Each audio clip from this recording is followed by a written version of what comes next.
ప్రాంతీయ వార్తలు చదువుతున్నది కేసుమా. ముఖ్యాంశాలు: యోగాను ప్రాచుర్యంలోకి తీసుకురావడానికి ఆంధ్రప్రదేశ్ ప్రజలు చేస్తున్న కృషి అభినందనీయమని ప్రధానమంత్రి నరేంద్ర మోదీ ప్రశంసించారు. ఆంధ్రప్రదేశ్లో లాజిస్టిక్స్ కార్పొరేషన్ను ఏర్పాటు చేయనున్నామని ముఖ్యమంత్రి నారా చంద్రబాబు నాయుడు తెలిపారు. వర్షాలు, వరదల పరిస్థితిని పర్యవేక్షించేందుకు ఒక వ్యవస్థను ఏర్పాటు చేసుకోవాలని తెలంగాణ ముఖ్యమంత్రి రేవంత్ రెడ్డి ఆదేశించారు. ఆంధ్రప్రదేశ్లో రేషన్, పింఛన్, ఆరోగ్య కార్డులు వేరువేరుగా ఇచ్చేలా ప్రభుత్వానికి సిఫారసు చేయనున్నామని ఉపసభాపతి రఘురామకృష్ణంరాజు పేర్కొన్నారు. ఇండియన్ ప్రీమియర్ లీగ్ ఐపీఎల్ 18వ సీజన్ కప్ను రాయల్ ఛాలెంజర్స్ బెంగళూరు గెలుచుకుంది. వార్తల వివరాలు: ఆంధ్రప్రదేశ్లోని చిత్తూరు సమీపంలో నిర్వహించిన యోగాంధ్ర 2025 కార్యక్రమంలో యోగా ఔత్సాహికులు ఉత్సాహంగా పాల్గొనడాన్ని ప్రధానమంత్రి నరేంద్ర మోదీ ప్రశంసించారు. పులిగుండు జంట కొండల మధ్య ప్రకృతి నడుమ నిర్వహించిన ఈ కార్యక్రమంలో 2,000 మందికి పైగా యోగా ఔత్సాహికులు పాల్గొన్నారు. దీనిపై కేంద్ర ఆయుష్ మంత్రిత్వ శాఖ సహాయ మంత్రి ప్రతాప్రావ్ జాదవ్ సామాజిక మాధ్యమం ఎక్స్లో చేసిన పోస్టును ప్రధానమంత్రి ఉటంకిస్తూ యోగా దినోత్సవంపై ఉత్సాహం పెరగడం హర్షణీయమన్నారు. యోగాను ప్రాచుర్యంలోకి తీసుకురావడానికి ఆంధ్రప్రదేశ్ ప్రజలు చేస్తున్న కృషి అభినందనీయమని తెలిపారు. అందరూ యోగా దినోత్సవాన్ని జరుపుకోవాలని, యోగాను నిత్య జీవితంలో భాగం చేసుకోవాలని ప్రధానమంత్రి పిలుపునిచ్చారు. అంతర్జాతీయ యోగా దినోత్సవాన్ని పురస్కరించుకుని ఈ నెల 21వ తేదీ వరకు ఆంధ్రప్రదేశ్ ప్రభుత్వం రాష్ట వ్యాప్తంగా యోగాంధ్ర 2025 పేరుతో వివిధ కార్యక్రమాలను నిర్వహిస్తోంది. ఈ సందర్భంగా పలు జిల్లాల్లో నిర్వహిస్తున్న యోగా కార్యక్రమాలపై మా ప్రతినిధి డివి సత్యనారాయణ మరిన్ని వివరాలను అందజేస్తారు. సుదీర్ఘ తీర ప్రాంతం కలిగిన ఆంధ్రప్రదేశ్లో యోగాంధ్ర కార్యక్రమాలు ఉత్సాహంగా జరుగుతున్నాయి.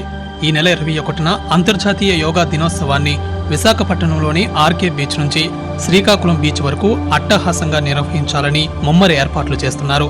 ఇప్పటికే రాష్ట్రంలోని అనేక సముద్ర తీర ప్రాంతాలలో సన్నాహక యోగాభ్యసన కార్యక్రమాలను నిర్వహిస్తున్నారు.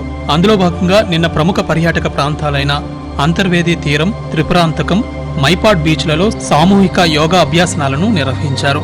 ఇక శ్రీకాకుళం తీర ప్రాంతంలో నిన్న జరిగిన యోగాంధ్ర కార్యక్రమంలో 7,000 మంది మత్స్యకారులు పాల్గొని యోగాసనాలు వేశారు. ఆంధ్రప్రదేశ్లో లాజిస్టిక్స్ కార్పొరేషన్ను ఏర్పాటు చేయనున్నామని ముఖ్యమంత్రి నారా చంద్రబాబు నాయుడు తెలిపారు. అమరావతిలోని రాష్ట సచివాలయంలో పోర్టులు, విమానాశ్రయాలు, ఫిషింగ్ హార్బర్లపై సంబంధిత అధికారులతో నిన్న సమీక్ష నిర్వహించారు. ఈ సందర్భంగా ముఖ్యమంత్రి మాట్లాడుతూ నౌకాశ్రయాలు, ఫిషింగ్ హార్బర్లను రాష్ట ఆర్థిక వనరులుగా తీర్చిదిద్దనున్నామని చెప్పారు. తొలి దశలో అమరావతి, కుప్పం, దగదర్తి, శ్రీకాకుళం విమానాశ్రయాల నిర్మాణం పూర్తి చేయాలని సూచించారు. వర్షాలు, వరదల పరిస్థితిని కమాండ్ కంట్రోల్ సెంటర్ నుంచి పర్యవేక్షించేందుకు ఒక వ్యవస్థను ఏర్పాటు చేసుకోవాలని తెలంగాణ ముఖ్యమంత్రి రేవంత్ రెడ్డి ఆదేశించారు. హైదరాబాద్లోని ముఖ్యమంత్రి నివాసంలో వర్షాకాలం సన్నద్దతపై అధికారులతో సమీక్ష నిర్వహించారు. ఈ సందర్భంగా రేవంత్ రెడ్డి మాట్లాడుతూ వర్షాలు సాధారణం కంటే ఎక్కువగా కురిసే అవకాశాలున్నాయని వాతావరణ శాఖ సూచిస్తున్న నేపథ్యంలో అప్రమత్తంగా ఉండాలని సూచించారు.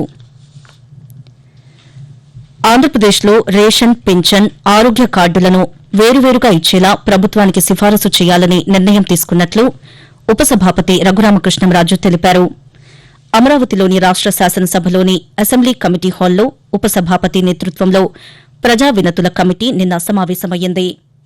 హెల్త్ కార్డు, రేషన్ కార్డు అనుసంధానించే అంశంపై చర్చించామని రఘురామకృష్ణంరాజు ఈ సందర్భంగా తెలియజేస్తూ, పెన్షన్ కార్డు సెపరేట్ గా ఉంటుంది, హెల్త్ కార్డు సెపరేట్ గా ఉంటుంది. ఇప్పుడు రాష్ట్ర ప్రభుత్వం కొన్ని క్యాన్సర్ లాంటివి, కొన్ని ఆర్గాన్ ట్రాన్స్ప్లాంట్ 10 లక్షలు అవ్వచ్చు, 12 లక్షలు అవ్వచ్చు. ఆ 12 లక్షల రూపాయలు కావాలి అంటే ఆయుష్మాన్ భారత్ లో అవ్వదు.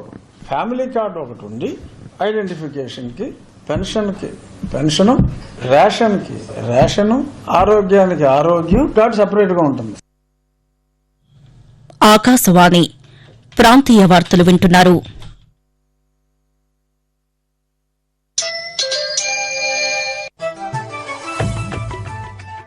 నిరంతర వార్తా విశేషాల కోసం news on air YouTube channel ను, newsonair.gov.in వెబ్సైట్ ను, ట్విట్టర్ లో ఆల్ ఇండియా రేడియో న్యూస్ ను వీక్షించండి. తెలుగు ప్రాంతీయ వార్తా విశేషాల కోసం ఆకాశవాణి న్యూస్ విజయవాడ మరియు Akashvani news Visakhapatnam YouTube channels ను వీక్షించండి.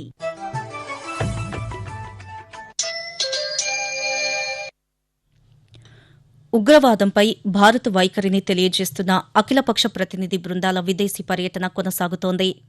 ఇందులో భాగంగా ఐరోపాలో పర్యటిస్తున్న Bharatiya Janata party BJP parliament Ravishankar Prasad నేతృత్వంలోని అఖిలపక్ష బృందం బ్రస్సెల్స్లో పర్యటిస్తోంది.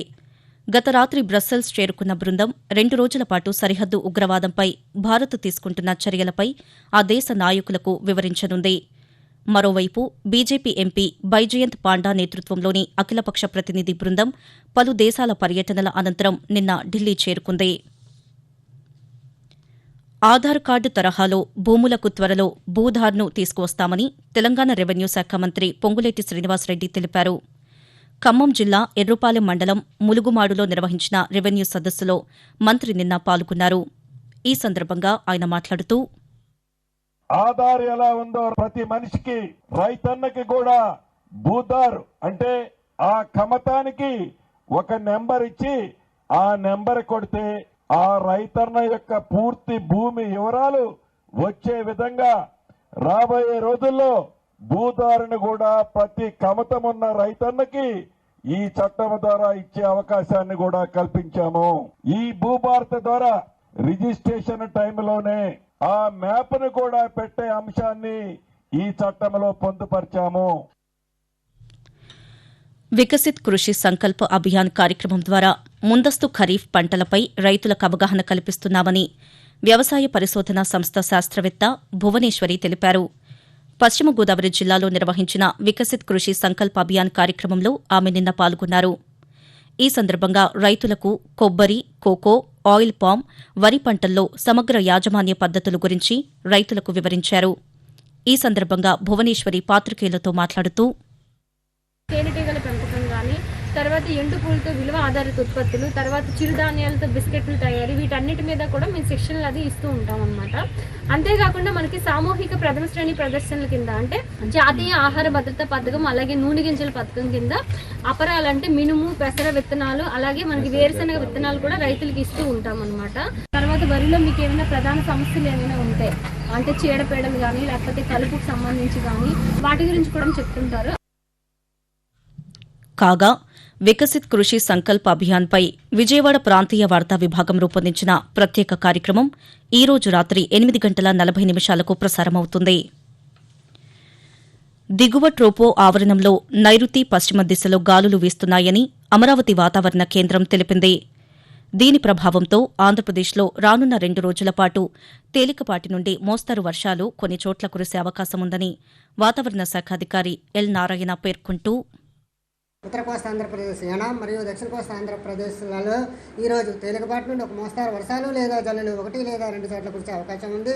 బలమైన ఈదురుగాలులు గంటకు 30 నుంచి 40 కిలోమీటర్ల వేగంతో వీచే అవకాశం ఉంది. మరియు రాయలసీమలో ఈరోజు తేలికపాటి నుండి ఒక మోస్తారు వర్షాలు లేదా జల్లులు 1 లేదా 2 చోట్ల కురిసే అవకాశం ఉంది. బలమైన ఈదురుగాలులు గంటకు 30 నుంచి 40 కిలోమీటర్ల వేగంతో వీచే అవకాశం ఉంది.